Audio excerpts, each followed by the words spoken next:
आइए अब हम लोग वन शॉट करेंगे एचआरएम का, ह्यूमन रिसोर्स मैनेजमेंट का। एक एक चैप्टर को बहुत बढ़िया तरीके से हम लोग संजीवनी बूटी के हेल्प से पढ़ेंगे। सबसे पहले भाई लाइक कर दो, अगर आ गए हो इस सेशन में प्लीज प्लीज प्लीज जल्दी से लाइक कीजिए। एचआरएम पढ़ने वाले हैं, एचआरएम को 30 मिनट में हम लोग को खत्म करना है, ठीक है। वन शॉट भी रिकॉर्डेड है, आप डिटेल में भी देख सकते हो। और अभी फिलहाल हम लोग संजीवनी बूटी के क्वेश्चंस को डिस्कस करेंगे, ठीक है। सबसे पहले बात करते हैं व्हाट इज एचआरएम। एचआरएम क्या है, क्या है एचआरएम? तो एचआरएम एक स्ट्रैटेजिक अप्रोच है। क्या है? एक स्ट्रैटेजिक अप्रोच है to manage an organisation's most valuable asset. एक ऑर्गेनाइजेशन का जो सबसे ज्यादा वैल्यूएबल एसेट होता है, यानी कि एम्प्लॉय, जी बिल्कुल आप लोग मजदूर, एक ऑर्गेनाइजेशन का सबसे मोस्ट वैल्यूएबल जो एसेट होता है उसको मैनेज करना एचआरएम का काम है। ह्यूमन रिसोर्स मैनेजमेंट का काम है ये एम्प्लॉयज को मैनेज करना। ये जो रिक्रूटमेंट होता है, ये जो हायरिंग होता है, ये जो ट्रेनिंग होता है, ये जो डेवलपिंग एम्प्लॉयज होता है, ये किसके हेल्प से होता है? एचआरएम के हेल्प से होता है, ह्यूमन रिसोर्स मैनेजमेंट के हेल्प से होता है। ह्यूमन रिसोर्स मैनेजमेंट रिक्रूट करता है, हायर करता है, ट्रेनिंग देता है, एम्प्लॉय को डेवलप करता है, एम्प्लॉय के स्किल्स को डेवलप करता है। एचआरएम का बहुत सारा फीचर्स है बाबू, ठीक है। इसके बाद बात करेंगे what are the scope, what is the scope of HRM. HRM का स्कोप क्या है? एचआरएम का क्या है? एचआरएम का स्कोप क्या है? एचआरएम के अंदर क्या है?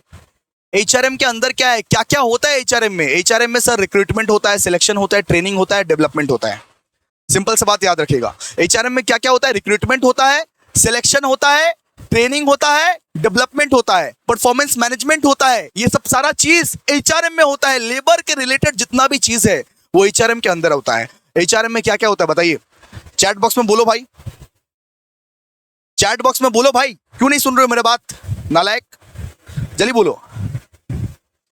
एचआरएम में होता है सर रिक्रूटमेंट, एचआरएम में होता है सिलेक्शन, एचआरएम में ट्रेनिंग होता है, डेवलपमेंट होता है, परफॉर्मेंस मैनेजमेंट होता है, एम्प्लॉय रिलेशन देखा जाता है, कंपेंसेशन देखा जाता है, बेनिफिट्स देखा जाता है। ये सब सारा क्या है? ये सब एचआरएम के अंदर आता है। सिंपल सा बात है, एम्प्लॉय या एम्प्लॉय के रिलेटेड जितना भी चीज है, जैसे कि रिक्रूटमेंट हो गया, सिलेक्शन हो गया, ट्रेनिंग हो गया, डेवलपमेंट हो गया, परफॉर्मेंस मैनेजमेंट हो गया, ये सब कहाँ होता है? ये सब एचआरएम में होता है।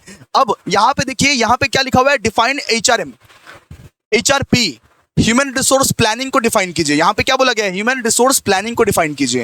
ह्यूमन रिसोर्स प्लानिंग मतलब ये फोरकास्ट करना, ये भविष्यवाणी करना कि हमारे ऑर्गेनाइजेशन में कितने एम्प्लॉयज का रिक्वायरमेंट है फ्यूचर में, हमारे ऑर्गेनाइजेशन में कौन कौन से डिपार्टमेंट में कितने कितने एम्प्लॉयज का रिक्वायरमेंट है, ये प्लान करना। किसको किस तरीके से रिक्रूट करेंगे, किसको किस तरीके से सिलेक्ट करेंगे, इसको हम लोग क्या बोलते हैं? HRP, human resource planning. Define human resource planning. Human resource planning is the process of forecasting an organisation's future human resource and how to meet this needs. It involves analysing the current workforce. Simple सा बात है, आप current workforce को analyse करते हो, आप future requirement को predict करते हो एंड डेवलपिंग स्ट्रैटेजी को डेवलप करते हो, ठीक है। ये होता है human resource planning. Human resource planning मतलब एक ऑर्गेनाइजेशन में कितना एम्प्लॉय लगने वाला है उसको प्रेडिक्ट करना। सिंपल सा बात है, एक ऑर्गेनाइजेशन में फ्यूचर में कितने एम्प्लॉयज लगने वाले हैं उसको पहले से प्रेडिक्ट करना, उसको हम लोग क्या बोलते हैं? Human resource planning. आइए 5 and 10 मार्क्स क्वेश्चन करते हैं अभी। सबसे पहले देखिए, यहां पे लिखा हुआ है discuss the importance of HRM. HRM का क्या इंपॉर्टेंस रहता है? सबसे पहले जो टैलेंट, जो स्किलफुल टैलेंट है उसको अपने ऑर्गेनाइजेशन में लाना, इसको क्या बोलते हैं? Talent acquisition and retention. जो बाहर इतने स्किल्ड आदमी लोग बैठे हुए हैं उसको अपने ऑर्गेनाइजेशन में लाना और अपने ऑर्गेनाइजेशन को एफिशिएंट और इफेक्टिव बनाना। भाई एफिशिएंट एंड इफेक्टिव एम्प्लॉय को लाओगे, स्किलफुल एम्प्लॉय को लाओगे, वो ऑर्गेनाइजेशन में चार चांद लगा देगा दोस्तों। तो टैलेंट एक्विजिशन एंड रिटेंशन, जो लोग टैलेंटेड है उसको अपने ऑर्गेनाइजेशन में जगह देना। नेपोटिज्म नहीं होना चाहिए, यहां पे नेपोटिज्म नहीं होना चाहिए। राजा का बेटा राजा नहीं बनेगा, राजा वही बनेगा जो हकदार होगा। तो टैलेंट को पकड़ के लाओ, उसी टैलेंट को जगह दो। सिंपल सी बात है, इसका मतलब वो टैलेंट एक्विजिशन एंड रिटेंशन। इसके बाद एम्प्लॉय डेवलपमेंट, एचआरएम का सेकंड इंपॉर्टेंस है दोस्तों। इसमें क्या होता है? एम्प्लॉय का डेवलपमेंट होता है, एम्प्लॉय का ग्रोथ होता है, एम्प्लॉय को सीखने को मिलता है, एम्प्लॉय का स्किल डेवलपमेंट होता है। इससे एम्प्लॉय का क्या होता है? डेवलपमेंट होता है। एम्प्लॉय का क्या होता है? डेवलपमेंट होता है। इसके बाद legal compliance, HRM ensure that the organisation's complies with the labour laws and regulations. HRM ये इंश्योर करता है कि organisation labour laws, rules and regulations को एड्रेस कर रहा है, देख रहा है, ठीक है। Legal compliance. इसके बाद performance management HRM establishes performance standard and monitor employees performance. HRM क्या करता है? एचआरएम एम्प्लॉय का परफॉर्मेंस को देखता है, इवैल्यूएट करता है कि किस तरीके से एक एम्प्लॉय काम कर रहा है। एचआरएम का ये भी रोल है कि एम्प्लॉय जो बैठा हुआ है, उसका नौकर जो बैठा हुआ है, उसको पूरा का पूरा परफॉर्मेंस को देखेगा कि तुम किस तरीके से काम कर रहा है, किस तरीके से काम कर रहा है। ठीक है, परफॉर्मेंस मैनेजमेंट। इसके बाद employee satisfaction and engagement. HRM plays a key role in creating a positive work environment. HRM की वजह से एक पॉजिटिव वर्क एनवायरनमेंट बनता है जिससे एक एम्प्लॉय को सेटिस्फैक्शन मिलता है। ठीक है, इसके बाद देखिए discuss the function of HRM. Function क्या क्या है? रिक्रूटमेंट एंड सिलेक्शन करना, ट्रेनिंग एंड डेवलपमेंट देना, परफॉर्मेंस मैनेजमेंट करना, यही सब फंक्शन है ना। एक एम्प्लॉय को रिक्रूटमेंट करना, एक एम्प्लॉय को सिलेक्ट करना, एक एम्प्लॉय को ट्रेनिंग करना, एक एम्प्लॉय को मतलब कि डेवलपमेंट देना, अरे उसका परफॉर्मेंस चेक करना, उसको कंपेंसेशन देना, उसके बेनिफिट्स के लिए प्लान करना, उसके साथ एक रिलेशनशिप रिश्ता बनाना, employee relations and compliance with labour law. Simple तो है। What are the functions of HRM? Recruitment and selections, training and development, performance management, compensation and benefits, employee relation and succession planning. What are the needs of the human resource planning? Human resource planning क्यों जरूरी है? क्यों जरूरी है? देखिए, anticipating future HR needs इसलिए जरूरी है। फ्यूचर में मेरे कितने एम्प्लॉयज लगने वाले हैं, कौन कौन से डिपार्टमेंट में कितने कितने एम्प्लॉय लगने वाले हैं, इसलिए जरूरी है। फ्यूचर में मुझे कौन कौन से डिपार्टमेंट में कितने कितने एम्प्लॉय लगने वाले हैं, कौन कौन से सेक्टर के एम्प्लॉय लेबर लगने वाले हैं फ्यूचर में, इसीलिए ह्यूमन रिसोर्स प्लानिंग जरूरी है, इसीलिए जरूरी है। इसके बाद managing work force surpluses and shortages, यानी कि लेबर लोग का शॉर्टेज हो जाता है ना, लेबर लोग कभी कभी ज्यादा हो जाता है, लेबर लोग कभी कभी कम हो जाता है। इन सब चीजों को मैनेज करने के लिए, इन सब चीजों को क्या करने के लिए सर, इन सब चीजों को मैनेज करने के लिए भी कभी कभी ह्यूमन रिसोर्स प्लानिंग का रिक्वायरमेंट पड़ता है। इसके बाद aligning HR with the business strategy. HR ensures that the human resource function is aligned with the overall business strategy. Simple सा बात है, HR पे ये इंश्योर्स करता है, ह्यूमन रिसोर्स प्लानिंग ये इंश्योर करता है कि ह्यूमन रिसोर्स फंक्शन जो है वो एक बिजनेस स्ट्रैटेजी से अलाइन है। इसके बाद कॉस्ट एफिशिएंसी भी प्रोवाइड करता है। ठीक है, कॉस्ट एफिशिएंसी भी प्रोवाइड करता है। By planning the future HR needs, organisation can avoid cost associated with the last minute hiring. Last minute hiring में बहुत खर्चा पड़ जाता है।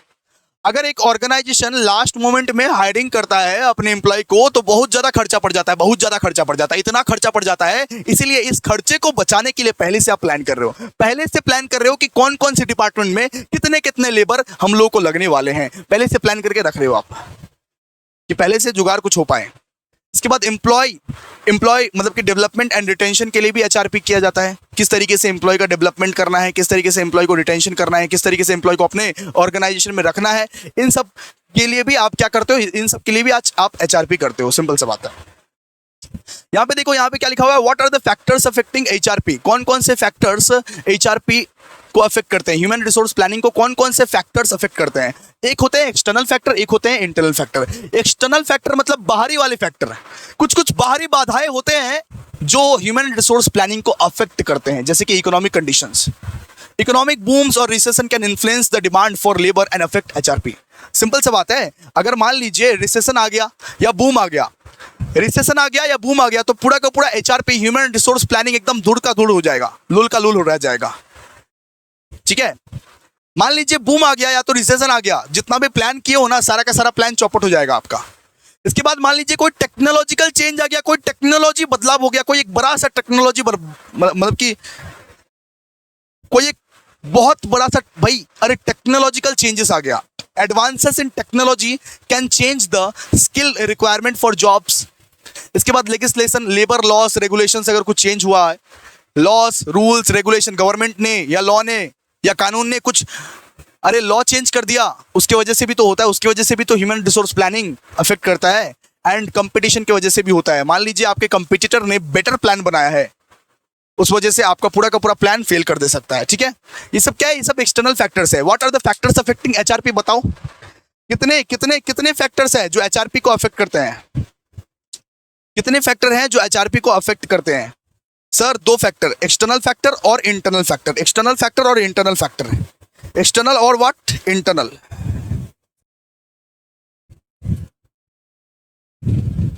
अब देखिए इंटरनल फैक्टर्स के बारे में पढ़ते हैं एक बार, इंटरनल फैक्टर्स के बारे में पढ़ते हैं एक बार। चलिए आइए, इंटरनल फैक्टर्स क्या क्या है? सबसे पहले ऑर्गेनाइजेशनल गोल्स है।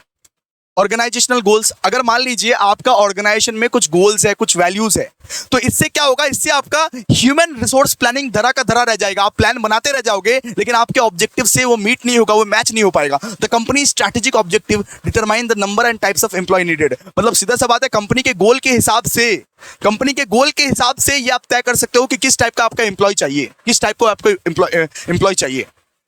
ठीक है, इसके बाद करंट वर्कफोर्स जो है, इसकी वजह से भी आपका एचआरपी का जो प्लानिंग है वो फुलफिल नहीं हो सकता है, अफेक्ट हो सकता है करंट वर्कफोर्स की वजह से। वो लोग कुछ मान लीजिए वो लोग कुछ गड़बड़ी कर दिया, इसकी वजह से ह्यूमन रिसोर्स प्लानिंग एकदम धरा का धरा रह जाएगा। एम्प्लॉय टर्नओवर की वजह से हाई टर्नओवर रेट्स, मान लीजिए आपने प्लान किया कि एक डिपार्टमेंट में हमको 2 एम्प्लॉय चाहिए, लेकिन आपके जो रेस्ट ऑफ द एम्प्लॉय है वो ज्यादा से ज्यादा एब्सेंट कर रहे हैं, वो खाली एब्सेंट करते रहते हैं। तो आपको 2 नहीं, एक्चुअली में 4 चाहिए। आपको 2 एम्प्लॉय नहीं, एक्चुअली में 4 एम्प्लॉय चाहिए, बिकॉज जो एग्जिस्टिंग एम्प्लॉय है वो बार बार लगातार एब्सेंट करते हैं। तो एम्प्लॉय टर्नओवर भी अफेक्ट कर सकता है। ये क्या है? Internal factor. इसके बाद बजट कांस्टेंट है। Financial resources available for equipment, training and compensation can limit HRP options. चलिए, हो गया। यूनिट नंबर 1 2 खत्म कर दिए। अब आइए, अब एक एक करके पूछते हैं। बताओ रिक्रूटमेंट क्या होता है? बताइए जी, बताइए रिक्रूटमेंट क्या होता है? रिक्रूटमेंट मतलब क्या बोले थे? आओ ना बाबू, इस जॉब के लिए अप्लाई करो ना बाबू। रिक्रूटमेंट क्या होता है? रिक्रूटमेंट एक प्रोसेस होता है जहां पे एक ऑर्गेनाइजेशन आइडेंटिफाई करता है, अट्रैक्ट करता है और इनकरेज करता है कि भाई आओ अप्लाई करो इस ऑर्गेनाइजेशन के लिए, वैकेंसी अवेलेबल है। Recruitment is the process of identifying, attracting and encouraging potential candidate to apply for a job vacancy within the organization. चलो आगे। सिलेक्शन क्या होता है? सिलेक्शन मतलब मोस्ट सुटेबल कैंडिडेट को अपने ऑर्गेनाइजेशन के लिए सिलेक्ट करना। Selection is the process of choosing the most suitable candidate for those who apply for the job. मतलब अपने ऑर्गेनाइजेशन के लिए सबसे ज्यादा सुटेबल कैंडिडेट को आप अगर सेलेक्ट कर रहे हो, उसको बोलते हैं, उस प्रोसेस को बोलते हैं बेटा, उस पद्धति को बोलते हैं सिलेक्शन। इसके बाद what are the internal sources of recruitment? Internal sources क्या क्या है बताइए? इंटरनल सोर्सेस में क्या क्या आता है सर? प्रमोशन आता है एंड ट्रांसफर आता है। प्रमोशन आता है, ट्रांसफर आता है, एम्प्लॉय रेफरल आता है। कभी कभी 2 ही लिखिएगा, promotion and transfer. What are the internal sources? Promotion and transfer. और डिस्क्राइब कर दीजिएगा थोड़ा थोड़ा करके। ठीक है, इसके बाद बात कीजिए एम्प्लॉयमेंट एक्सचेंज क्या होता है, फैक्ट्री गेट क्या होता है। एम्प्लॉयमेंट एक्सचेंज एक गवर्नमेंट रन एजेंसी है। क्या है? An employment exchange is an government run agency that helps job seeker find employment and employer find suitable candidate by providing job listing and facilitating placement. यहाँ पे क्या होता है सुनो, एम्प्लॉयमेंट एक्सचेंज क्या होता है? यहाँ पे ना जॉब जो दे रहा है उसका मिलन जॉब सीकर के साथ करवाता है। एक रहता जॉब देने वाला, एक रहता जॉब लेने वाला, दोनों का मिलन करवाता है। वो एजेंसी को हम लोग क्या बोलते हैं? अरे एम्प्लॉयमेंट एक्सचेंज। एक जॉब लेने वाला रहता है, एक जॉब देने वाला रहता है, उन दोनों का मिलन करवाता है। मिलन करवाने वाले को क्या बोलते हैं? Employment exchange. इसके बाद फैक्ट्री गेट क्या होता है? फैक्ट्री गेट मतलब कभी कभी रिक्रूटमेंट ऐसा होता है, अनस्किल्ड लेबर जो होता है, यानी कि सिक्योरिटी गार्ड जो होता है, छोटे छोटे पोस्ट का जो नौकरी होता है, फैक्ट्री के बाहर में एक नोटिफिकेशन टांग दिया जाता है कि हमें इस फैक्ट्री के लिए 2 सिक्योरिटी गार्ड की रिक्वायरमेंट है, जो लोग भी इंटरेस्टेड है वो लोग हमें कॉन्टैक्ट कीजिए। इसी को बोलते हैं factory gate. Factory gate recruitment refers to the practice of hiring worker directly at the factory gate. Simple सी बात है, वो नोटिफिकेशन पढ़ के संपर्क करेगा, कॉन्टैक्ट करेगा बेटा। आइए, अब रिक्रूटमेंट पॉलिसी क्या होता है? रिक्रूटमेंट पॉलिसी एक फॉर्मल डॉक्यूमेंट रहता है जहां पे रूल्स रेगुलेशंस गाइडलाइन लिखा रहता है, जहां पे रूल्स रेगुलेशंस एंड गाइडलाइंस लिखा रहता है फॉर रिक्रूटमेंट पॉलिसी। ठीक है, आगे यहां पे क्या लिखा हुआ है? इसको हम लोग पढ़ लेते हैं। A recruitment policy is a formal framework that outlines an organization's approach to attracting and selecting candidate. It includes guidelines on recruitment method, criteria for selection, adherence to legal and ethical standard. Simple. मतलब recruitment policy एक formal document में लिखा जाता है, एक guidelines रहता है, एक रूल्स एंड रेगुलेशंस रहता है, जिस हिसाब से हम लोग रिक्रूटमेंट करने वाले हैं। सीधा सा बात है, बस इतना सा बात है और कुछ नहीं। चलिए, what are the steps of recruitment? अलग अलग बुक में अलग अलग आंसर दिया हुआ है, कोई भी आंसर लिख सकते हो, जो आंसर आपको पसंद आए वो आंसर आप लिख सकते हो, ठीक है। What are the steps involved in the recruitment policy? कौन कौन से स्टेप्स इन्वॉल्वड है? सबसे पहले जॉब एनालिसिस। सबसे पहले आपको क्या करना पड़ता है? जॉब का पूरा एनालिसिस करना पड़ता है। सबसे पहले कौन कौन सा डिपार्टमेंट के लिए आप रिक्रूटमेंट करने वाले हो वो एनालिसिस करोगे। इसके बाद क्या करोगे? Recruitment planning. उसके बाद आप प्लानिंग करोगे। इसके बाद आप सोर्स को खोजोगे कि कौन से सोर्सेस के थ्रू, इंटरनल सोर्सेस या एक्सटर्नल सोर्सेस, कौन से सोर्सेस के थ्रू हम लोग रिक्रूटमेंट करने वाले हैं। इसके बाद आप क्या करोगे? जॉब पोस्टिंग करोगे। जॉब पोस्टिंग करोगे, जॉब के लिए पोस्ट डालोगे, ठीक है। इसके बाद आप क्या करोगे? Sourcing candidate. आप कैंडिडेट को खोजना स्टार्ट करोगे, कैंडिडेट को खोजना स्टार्ट करोगे। इसके बाद आप सारा का सारा कैंडिडेट का एप्लीकेशंस को रिव्यू करोगे। आप सारा का सारा कैंडिडेट का एप्लीकेशन को क्या करोगे? रिव्यू करोगे। ये क्या है? ये स्टेप्स इन्वॉल्वड इन रिक्रूटमेंट पॉलिसी है। रिक्रूटमेंट के लिए ये सब सारा स्टेप्स को फॉलो किया जाता है। सिंपल सी बात है। जॉब एनालिसिस करोगे, रिक्रूटमेंट प्लानिंग करोगे, जॉब पोस्टिंग एंड एडवर्टाइजमेंट करोगे, sourcing candidate and screening application. आगे आगे क्या बताइए? What are the steps involved in the selection process? कौन कौन सा स्टेप्स इन्वॉल्वड है सिलेक्शन प्रोसेस के लिए? सबसे पहले क्या करते हैं? Screening of application. सबसे पहले जो एप्लीकेशन दिया हुआ रहता है उसका प्रॉपर तरीके से स्क्रीनिंग किया जाता है। स्क्रीनिंग कैसे करें? अब देखिए, कोई कोई लोगों को बोला जाता है कि सुनिए, कुछ कुछ ऑर्गेनाइजेशन में ऐसा होता है, मिनिमम क्वालिफिकेशन बोल देता है कि मिनिमम क्वालिफिकेशन चाहिए हम लोगों को, मिनिमम क्वालिफिकेशन चाहिए हम लोग को बीकॉम। अब मान लीजिए कोई 12th का बच्चा यहाँ पे अप्लाई कर दिया, 12th का बच्चा यहाँ पे अप्लाई कर दिया गलती से, तो उसका तो एप्लीकेशन को छांटना पड़ेगा ना जी। सबसे पहले जितना भी एप्लीकेशन आता है सबसे पहले उसको छांट दिया जाता है। जो लोग सबसे पहला वाला क्राइटेरिया मीट नहीं करते, जो लोग मिनिमम क्वालिफिकेशन वाला क्राइटेरिया मीट नहीं करते, उनको छांट दिया जाता है। इसके बाद क्या होता है? इसके बाद एक इंटरव्यू होता है जिसको हम लोग बोलते हैं प्रीलिमिनरी इंटरव्यू। प्रीलिमिनरी इंटरव्यू, अच्छा, वो हो जाता है। इसके बाद क्या होता है? Employment test. एम्प्लॉयमेंट टेस्ट, ठीक है। आपका स्किल्स, आपका नॉलेज मतलब कि चेक किया जाएगा। आपका स्किल्स, आपका नॉलेज चेक किया जाएगा। इसके बाद फाइनल इंटरव्यू होता है, final interview, final main interview. इसके बाद आपका बैकग्राउंड चेक होता है। इसके बाद आप लिख सकते हो मेडिकल टेस्ट भी होता है, ठीक है। और मेडिकल टेस्ट के बाद आपको जॉब ऑफर कर दिया जाता है। सिंपल सी बात है, ठीक है। अब देखिए यहां पे लिखा हुआ है difference between recruitment and selection. इसको आप पढ़ लीजिएगा अपने से, इसको आप अपने से पढ़ लीजिएगा, ठीक है। इतना इजी सी चीज हम नहीं पढ़ाते हैं, इसको आप अपने से पढ़ लीजिएगा। अच्छा, यहां पे लिखा हुआ है सारा का सारा एक्सटर्नल सोर्सेस ऑफ रिक्रूटमेंट को बोलो। कितना टाइप का एक्सटर्नल सोर्सेस ऑफ रिक्रूटमेंट है यहां पे हम लोग को बोलने बोला है। सबसे पहले क्या होता है? एम्प्लॉयमेंट एजेंसीज, जैसे कि प्राइवेट एंड गवर्नमेंट एजेंसीज रहती है, जैसे Naukri.com हो गया, यानी कि बहुत सारे गवर्नमेंट संस्थाएं रहती है जो जॉब सीकर को और जॉब प्रोवाइडर को आपस में मिलन करवाती है, मिलाती है। जो लोग जॉब प्रोवाइडर है और जो लोग जॉब सीकर है उन लोगों का मिलन करवाती है एम्प्लॉयमेंट एजेंसी। इसके बाद जॉब पोर्टल्स, जॉब पोर्टल्स मतलब Naukri.com। बहुत सारा वेबसाइट्स है जहां पे एम्प्लॉयर लोग अपना पोस्ट देता है, वैकेंसी देता है, और एम्प्लॉय लोग उस वैकेंसी को चेक करके एप्लीकेशन मतलब कि भरता है। इसके बाद कैंपस रिक्रूटमेंट। अरे भाई, कैंपस रिक्रूटमेंट मतलब कॉलेजेस में जाके रिक्रूटमेंट हो रहा है। 3 इडियट्स नहीं देखे हो? कॉलेजेस में जाके रिक्रूटमेंट हो रहा है। इसके बाद सोशल मीडिया रिक्रूटमेंट, जैसे कि फेसबुक, लिंक्डइन, ट्विटर पे जो रिक्रूटमेंट होता है उसको हम लोग क्या बोलते हैं? सोशल मीडिया रिक्रूटमेंट है। वॉक-इन्स मतलब कैंडिडेट डायरेक्टली जाके अप्रोच करके आता है, कैंडिडेट डायरेक्टली जाके एक कंपनी में जाके अप्रोच करके आता है कि कोई क्या नौकरी खाली है, कोई क्या जगह खाली है, हमको रख लीजिए। इसके बाद एम्प्लॉय रेफरल्स, कभी कभी एम्प्लॉय, आपका फ्रेंड, आपका रिलेटिव्स रेफर कर देता है, आपको रेफर कर देता है। इसके बाद जॉब फेयर्स कभी कभी होता है, कभी कभी इवेंट्स होता है जहाँ पे जॉब सीकर्स और जॉब मतलब कि प्रोवाइडर लोग मिलते हैं, ठीक है। चलिए आइए, इतना टाइप करने से हो जाएगा। अब आइए, अब हम लोग चैप्टर नंबर 4 करने वाले हैं। आइए HRM के जो क्वेश्चंस है वो हमको मैथ से पढ़ने पड़ेंगे, क्लियर है, बिकॉज इसका क्वेश्चन आंसर हम लोग टाइप नहीं किए हैं। सबसे पहला लिया है what do you mean by training. Training का मतलब क्या होता है बताओ, आप लोग चैट बॉक्स में बताओ ट्रेनिंग का मतलब क्या होता है। कल भी पूछे थे, चैट बॉक्स में बताओ ट्रेनिंग का मतलब क्या होता है। Training is the process of learning and developing skills और knowledge through practice and instruction.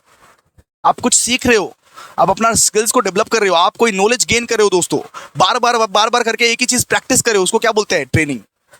It helps individual improve their ability in a specific area. Individual अपना एबिलिटी को बढ़ा सकता है, एक स्पेसिफिक एरिया में अपना एबिलिटी को बढ़ा सकता है। जैसे एक स्पेसिफिक जॉब के लिए ट्रेनिंग होता है नॉर्मली, ट्रेनिंग के हेल्प से एक एम्प्लॉय का स्किल्स डेवलप होता है, नॉलेज गेन होता है, वो कुछ सीखता है, सिंपल सा बात है, उसका एबिलिटी बढ़ता है, उसको हम लोग क्या बोलते हैं, ट्रेनिंग। ठीक है, उसको हम लोग क्या बोलते हैं, ट्रेनिंग। इसके बाद देखिए, इसके बाद क्या बोला है, इसके बाद बोला है what do you mean by development. अच्छा, एक काम करते हैं हम लोग ट्रेनिंग एंड डेवलपमेंट का पूरा डिफरेंस ही पढ़ लेते हैं। आइए, ट्रेनिंग एंड डेवलपमेंट का पूरा डिफरेंस ही पढ़ लेते हैं, सब क्लियर हो जाएगा एक ही बार में ट्रेनिंग डेवलपमेंट सब क्लियर हो जाएगा। सुनिए, ट्रेनिंग में क्या होता है, ट्रेनिंग मींस एक्वायरिंग नॉलेज और skill for a particular job. एक स्पेसिफिक जॉब के लिए, एक सिंगल जॉब के लिए अगर नॉलेज आप गेन कर रहे हो, उसको मैं क्या बोलूंगा, ट्रेनिंग। एक स्पेसिफिक जॉब के लिए आप नॉलेज गेन कर रहे हो, उसको बोलूंगा training. Development means growth of all aspect. Development का मतलब क्या हो गया, development means growth of a employee in all aspect. Development मतलब हो गया इन ऑल एस्पेक्ट आपका ग्रोथ। अच्छा, बात करते हैं purpose. It's purpose is the make the employees efficient in a particular job. अरे, ट्रेनिंग का एक ये पर्पस रहता है कि किसी भी तरीके से एक एम्प्लॉय को एफिशिएंट बनाना है एक पर्टिकुलर जॉब में। ठीक है, और डेवलपमेंट का क्या पर्पस रहता है, डेवलपमेंट का it's purpose is to make the employee efficient in all respect. Development मतलब हर एक एस्पेक्ट से एक इंसान को हम लोग को डेवलप करवाना है, स्कोप क्या है ट्रेनिंग का, लिमिटेड, एंड इसका ब्रॉड। डेवलपमेंट मतलब आप कितने काम से सीखे हो आज तक, और ट्रेनिंग मतलब सिर्फ एक काम से सीखने को बोलते हैं। ठीक है, और अगर बात करें ट्रेनिंग का, it is a job oriented process, it is a career oriented process, it is a short time process, it is a long time process. Simple सा बात है, इसको हम लोग बोलते हैं डेवलपमेंट। ठीक है, अच्छा, what are the advantages of on the job training. On the job training का एडवांटेज क्या है, सुनिए। ऑन द जॉब ट्रेनिंग का टाइप्स बताइए पहले, ऑन द जॉब ट्रेनिंग का टाइप्स बताइए जल्दी। यहां पे देखिए एडवांटेज लिखा हुआ है सब। ऑन द जॉब ट्रेनिंग का पहले टाइप्स बताइए आप लोग, आगे चले गए।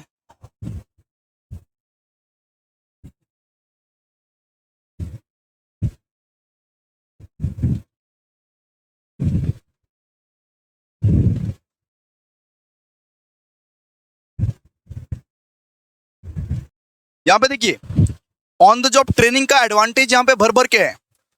On the job training job के कंटेक्स्ट में रहता है। On the job training on the job training informal रहता है। On the job training least expensive रहता है। ऑन द जॉब ट्रेनिंग में ट्रेनीज जो है वो हाईली मोटिवेटेड रहते हैं। ठीक है, ऑन द जॉब ट्रेनिंग के जो एम्प्लॉयज रहते हैं वो ज़्यादा फ्लेक्सिबल रहते हैं, क्योंकि उनको ऑलरेडी उस इन्वायरमेंट में ढाला गया है। ये सब सारे एडवांटेजेस आप लिख सकते हो, advantages of on the job training. इसके बाद देखिए, what is the purpose of training. Purpose of training यानी कि इंपॉर्टेंस ऑफ ट्रेनिंग लिख दीजिएगा। इंपॉर्टेंस ऑफ ट्रेनिंग लिखने से भी चलेगा बेटा। ठीक है, यहां पे देखिए है इंपॉर्टेंस ऑफ ट्रेनिंग। देखिए, इंपॉर्टेंस ऑफ ट्रेनिंग अगर लिखिएगा ना, उससे भी हो जाएगा। Importance of training to employees या importance of training to organisation. कोई एक 5 पॉइंट लिख दीजिएगा, जैसे इकोनॉमिकल। सिंपल सा बात है, ट्रेनिंग क्यों प्रोवाइड करते हैं, क्योंकि ट्रेनिंग इकोनॉमिकल होता है। ठीक है, इसके बाद हायर प्रोडक्टिविटी, इसके बाद लेस सुपरविजन, ये सब एक्सप्लेन कर दीजिएगा आप।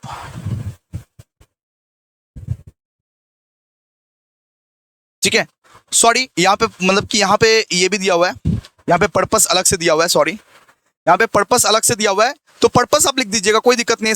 स्किल डेवलपमेंट, परफॉर्मेंस इंप्रूवर, मतलब कि skill development, adaptation to change, knowledge acquisition, यहाँ पे परफॉर्मेंस इंप्रूवमेंट, ये सब लिख दीजिएगा आराम से। Complexity and safety, employee development. ठीक है, आगे बढ़ते हैं।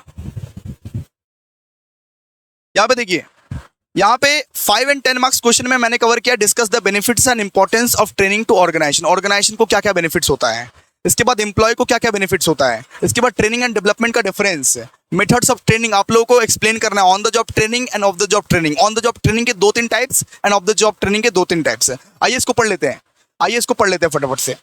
सबसे पहले बेनिफिट्स ऑफ ऑर्गेनाइजेशन देखते हैं। ट्रेनिंग से क्या क्या बेनिफिट्स मिलता है एक ऑर्गेनाइजेशन को, वो देख लेते हैं। ठीक है, सबसे पहले ट्रेनिंग से एक ऑर्गेनाइजेशन को क्या बेनिफिट मिलता है। सबसे पहले इकोनॉमिकल, उनके लिए सस्ता पड़ता है। एक ऑर्गेनाइजेशन में एक एम्प्लॉय को अगर ट्रेनिंग दिया जाए तो वो सबसे ज्यादा सस्ता पड़ता है उनको। इसके बाद हायर प्रोडक्टिविटी। ट्रेनिंग के हेल्प से भाई ये जो एम्प्लॉय का एफिशिएंसी है वो हायर रहती है। ठीक है, हमेशा उसका एफिशिएंसी बढ़ता ही रहता है। इसके बाद लेस सुपरविजन, उन लोगों को दखल अंदाजी करने की रिक्वायरमेंट बहुत कम पड़ती है। लो रेट ऑफ लेबर टर्नओवर। अच्छा, एम्प्लॉय लोग यहाँ पे मोटिवेटेड रहते हैं, एब्सेंट थोड़ा कम करते हैं, चांस ऑफ एक्सीडेंट रिड्यूसेस है, मतलब एक्सीडेंट वगैरह नहीं होते हैं, ज्यादा उन लोग से गड़बड़ी नहीं होती है। ठीक है, ये ऑर्गेनाइजेशंस का था।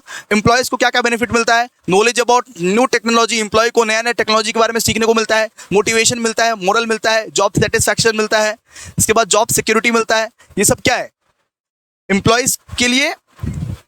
ये सब क्या है? Importance of training to employees, knowledge about new technology, morale and motivation, job satisfaction, job security.